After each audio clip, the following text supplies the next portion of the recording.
Hello students, आज हम science में chapter number 6 biology life processes start करेंगे। बहुत मोस्ट इम्पोर्टेंट क्वेश्चन है ये लेसन में, और 4 मार्क वाला एक क्वेश्चन इस लेसन में से कंपलसरी होता है। तो बहुत इजी लेसन है, इसे थोड़ा लेंदी है पर इजी लेसन है, तो हम इसको ध्यान से पढ़ेंगे। थोड़ा कंसंट्रेशन रख के हर वीडियो को कंप्लीट देख के लर्न करना शुरू कर देना। ओके। Chapter 6 life processes. तो लाइफ प्रोसेसेस क्या होता है? तो life processes means the main processes that are carried out by all living organism. जितने भी लिविंग ऑर्गेनिज्म से वो सारे जो प्रोसेस करते हैं, carried out by all living organisms in order to sustain their existence. In order to sustain their existence मतलब survive करने के लिए, खुद को जिंदा रखने के लिए लिविंग ऑर्गेनिजम्स जो प्रोसेसेस करते हैं आर कॉल्ड लाइफ प्रोसेसेस। इसे क्या बोलते हैं? Life processes. तो सारे लिविंग ऑर्गेनिजम्स लाइफ प्रोसेसेस अलग अलग करते हैं। ये लाइफ प्रोसेसेस करने के लिए अलग अलग थिंग्स यूज़ होती है। इसमें थोड़े नोट्स में बता रहा हूँ, वो लिख लेगा कि जैसे 3 थिंग्स होती है। कौन कौन सी 3 थिंग्स होती है? तो living, non living and dead, ये तीनों लाइफ प्रोसेसेस में पार्ट लेते हैं। Living, non living and dead. तो लिविंग तो तुम्हें पता है, लिविंग थिंग्स किसे बोलते हैं? So the things which perform life processes are living being. जो लाइफ प्रोसेसेस परफॉर्म करते हैं मतलब जो हमें दिखाई देता है, वो सारे लिविंग थिंग्स हैं। जैसे रेस्पिरेशन, मूवमेंट, ये चीज़ें जो भी करते हैं वो सब क्या है? लिविंग। कैसे है? लिविंग है, राइट। फिर नॉन लिविंग क्या होता है? तो all man made things are non living. जितने भी हमने बनाई है वो चीज़ें कैसी है? Non living. और the things which do not perform basic life process, या तो ऐसी चीज़ें जो बेसिक लाइफ प्रोसेस नहीं परफॉर्म करती है, उसे क्या बोलते हैं? Non living. क्या बोलते हैं? Non living, right. तो लिविंग बींग्स जब करते हैं लाइफ प्रोसेसेस, तो उसमें लिविंग, उनके आसपास सराउंडिंग में जो नॉन लिविंग होते हैं वो भी उसके साथ कनेक्टेड होते हैं। और डेड्स क्या होते हैं? डेड मतलब the things which are initially live. Dead उसे बोलते हैं जो पहले लाइव होता है। After some time they die. After some time मतलब कुछ टाइम के बाद उसका जो टाइम पीरियड होता है वो ख़त्म हो जाए और वो डाई हो जाता है, तो उसे क्या बोलते हैं? डेड। क्या बोलते हैं? डेड बोलते हैं। तो ऐसी बहुत सी चीज़ें, जैसे ट्री है, ट्री लिविंग थिंग्स है, ट्री लिविंग है, पर उसको कट करने के बाद ये टेबल, चेयर, फर्नीचर बना दिया तो वो डेड हो गए। ये क्या हो गए? डेड। ये मैनमेड भी इसे बोलते हैं, एक्चुअली सब इसे मैनमेड बोलते हैं, पर एक्चुअली ट्री लिविंग था, उसमें से ये बना है, तो ये डेड हो गया। क्या हो गया? डेड हो गया। इसी तरह एक वर्ड याद रखना जरूरी है इसमें, लाइफ स्पैन। लाइफ स्पैन क्या होता है? लाइफ स्पैन मतलब टाइम पीरियड। तो कौन सा टाइम पीरियड? तो द टाइम बिटवीन बर्थ जब होता है किसी भी लिविंग बींग्स का बर्थ होता है, टू नेचुरल डेथ, बर्थ से लेके उसकी नेचुरल डेथ जब हो जाए of an organism. Natural death मतलब नेचुरली जब उसकी डेथ होती है, किसी एक्सीडेंटली कोई रीज़न की वजह से हो गई वो नहीं, नेचुरली जब उसकी डेथ होती है, वो जो पूरा टाइम पीरियड है उसे उसका क्या बोलते हैं? लाइफ स्पैन बोलते हैं। क्या बोलते हैं?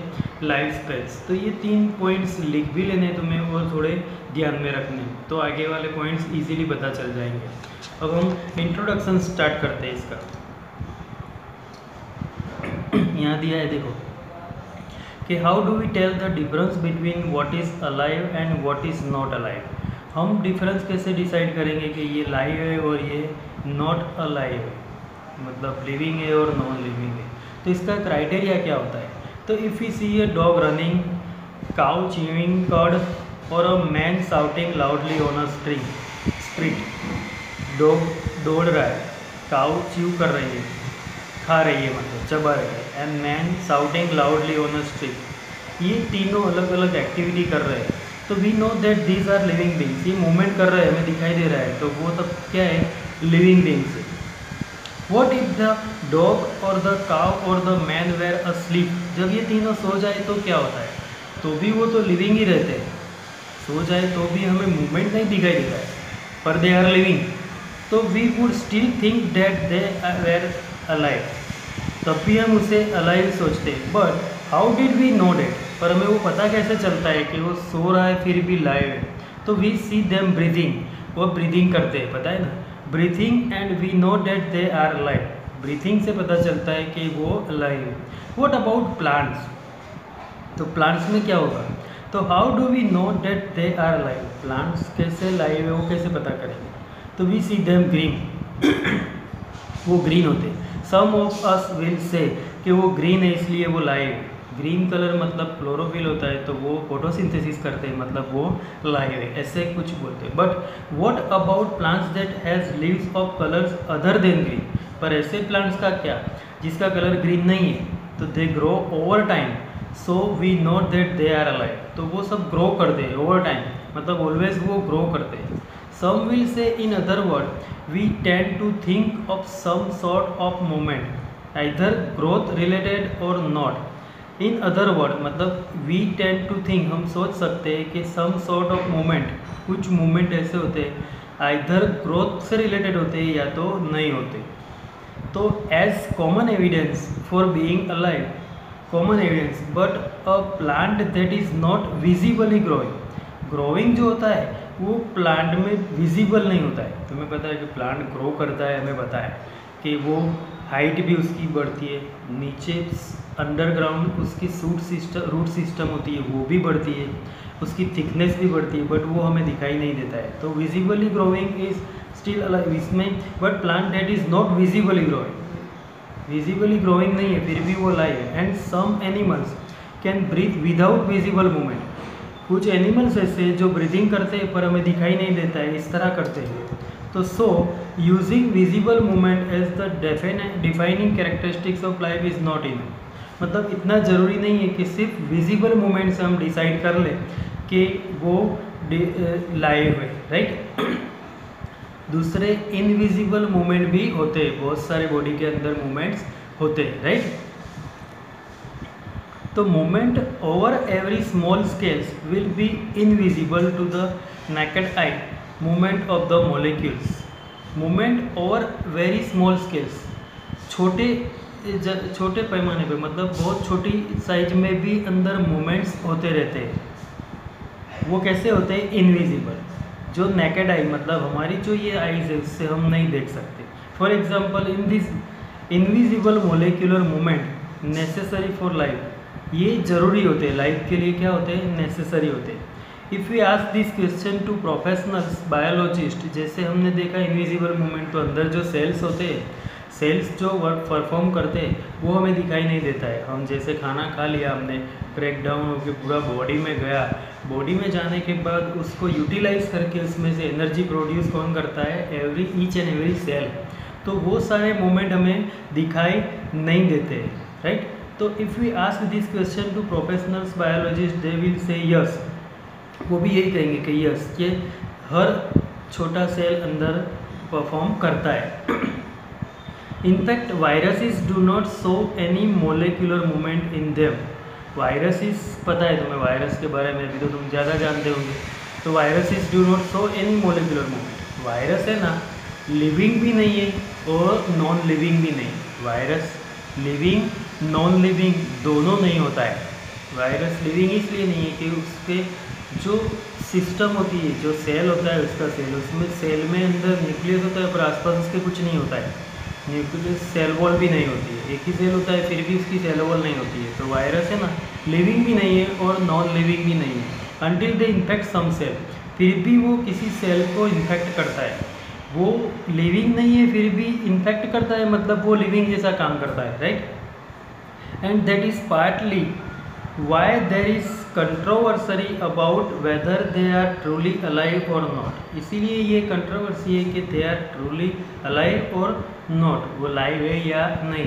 तो एक्चुअली वायरस दोनों में नहीं आता है। वायरस है ना एक कनेक्टिंग लिंक है, virus is a connecting link, किसके बीच की? Between living and non living, living और नॉन लिविंग के बीच की कनेक्टिंग लिंक है।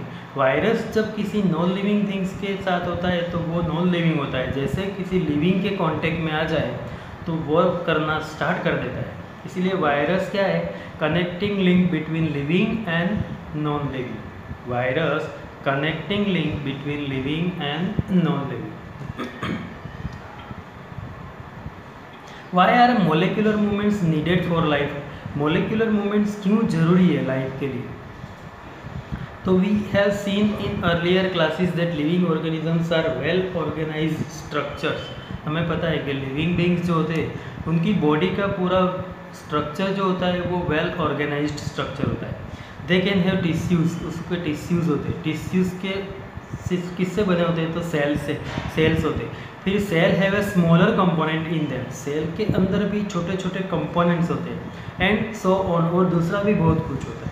तो because of the effect of the environment this organised ordered nature of a living structure is very likely to keep breaking down over time।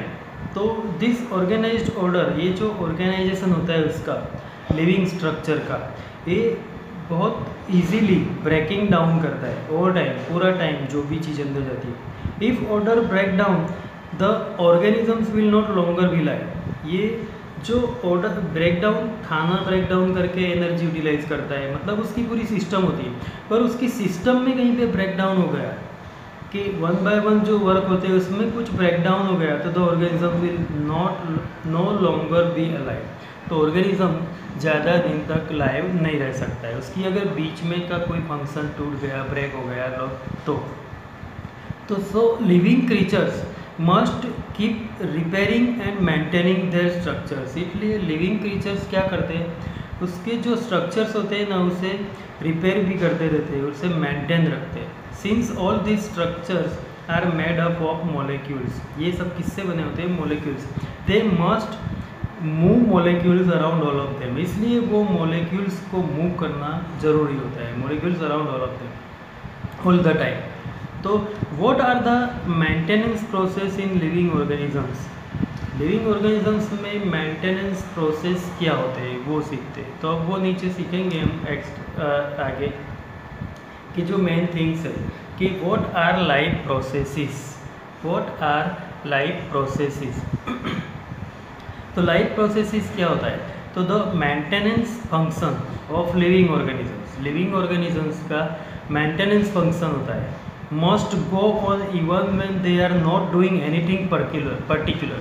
वो अगर कुछ भी नहीं करता है लिविंग बींग्स, तब भी वो जो मेंटेनेंस फंक्शन होता है ना वो कंटिन्यू रहता है। जैसे कोई सो गया है या सिर्फ बैठा है, कुछ वर्क नहीं कर रहा है कोई भी लिविंग बींग्स, तब भी उसके अंदर जो मेंटेनेंस फंक्शंस है वो कंटिन्यू रहते हैं। Even when we are just sitting, जब सिर्फ हम सिटिंग करते हैं, सिर्फ बैठे हुए,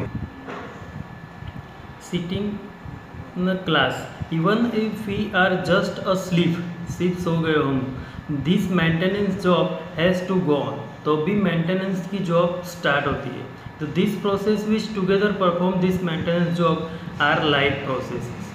दिस प्रोसेस विच टुगेदर, ऐसी process together perform this maintenance job, जो मेंटेनेंस जॉब कंटिन्यू रहती है, आर लाइफ प्रोसेस। मतलब लाइफ प्रोसेस इसमें यही होता है कि जो पूरे अंदर स्ट्रक्चर्स होते हैं उसको मेंटेनेंस कंप्लीट रखते हैं। वो जो भी अगर डैमेज हो गया है तो उसे रिपेयर भी हो जाता है, right. Since this maintenance process are needed to prevent damage and break down. तो ये जो मेंटेनेंस प्रोसेस होते हैं उसे prevent damage and break down से बचाना जरूरी होता है। Energy is needed for them, तो ये सबके लिए क्या जरूरी होता है? एनर्जी। क्या जरूरी होती है? एनर्जी। तो this energy comes from outside the body of the individual organisms. ये जो एनर्जी है वो आती कहाँ से है? तो बॉडी के आउटसाइड से, और इंडिविजुअल ऑर्गेनिजम्स सबकी अलग अलग होती है। So there must be a process to transfer a source of energy from outside the body of the organisms. There must be a process of transfer, मतलब ये मस्ट जरूरी है, transfer of energy from outside to the body, बाहर से body के अंदर energy transfer करना जरूरी होता है। Which we call food. ये जो प्रोसेस होता है एनर्जी अंदर बॉडी के अंदर ले जाना, उसे क्या बोलते हैं? फूड। फूड लेते हैं तभी वो फूड अंदर जाएगा, हम उसको माउस से ब्रेक डाउन करके पूरा अंदर स्मॉल इंटेस्टाइन, लार्ज इंटेस्टाइन, वहाँ तक पूरा डाइजेशन हो जाता है, तब ईच एंड एवरी सेल तक वो फूड जब जाता है तो उसको यूटिलाइज करके उसमें से एनर्जी प्रोड्यूस होती है। क्या होती है? एनर्जी प्रोड्यूस होती है। तो the body organism which we call food to the inside a process we commonly call nutrition. ये जो प्रोसेस होता है उसे हम क्या बोलते हैं? न्यूट्रिशन। तो न्यूट्रिशन की डिफाइन क्या लिखोगे? तो a process to transfer a source of energy. मैं बोलता हूँ वो सुनो कि a process to transfer a source of energy from outside the body of the organism to the inside is called nutrition. Nutrition मतलब पोषण गुजराती में बोलो तो हम जो न्यूट्रिशन लेते हैं वो हमें क्या होता है उसकी डिफाइन। तो ये एक प्रोसेस है, a process to transfer a source of energy from outside the body of the organism to inside the body is called nutrition. If the body size of organisms is to grow, additional raw material will also be needed from outside. जब body grow करती है तो उसको additional material भी ज़रूरी होता है। Since life on earth depend on carbon based molecules. हमें पता है कि लाइफ जो अर्थ पे डिपेंड है वो मोस्टली कार्बन बेस्ड मोलिक्यूल पे डिपेंड है। Most of this food sources are also carbon based. Foods जितने भी होते हैं ना, सब में बेस क्या होता है? Carbon. Depending on the complexity of this carbon source, ये कार्बन सोर्स की जो कॉम्प्लेक्सिटी होती है उसके ऊपर सारे प्रोसेस डिपेंड करते हैं। Different organisms can then use different kinds of nutritional process. Different organisms, तो जितने अलग अलग ऑर्गेनिजम्स होते हैं वो सारे अलग अलग न्यूट्रिशनल प्रोसेस यूज़ करते हैं। न्यूट्रिशनल प्रोसेस मतलब कि न्यूट्रिशन लेने की मेथड तो वो अलग अलग होती है, हर लिविंग ऑर्गेनिजम्स की अलग अलग होती है। जैसे तुम्हें पता होगा पहले मोड ऑफ न्यूट्रिशन सीखा है, ऑटोट्रोपिक न्यूट्रिशन, हेट्रोट्रोपिक न्यूट्रिशन। सो वो सब क्या होते हैं? Kind of nutritional process, kind of nutritional process. तो यहाँ तक आज हम कंप्लीट करते हैं। न्यूट्रिशन की डिफाइन इसमें याद रखनी है और जो मैंने बताया नोट्स लिख के दिए वो सब कंप्लीट करना है। फिर आगे इससे कल नेक्स्ट वीडियो में हम देखेंगे। ओके।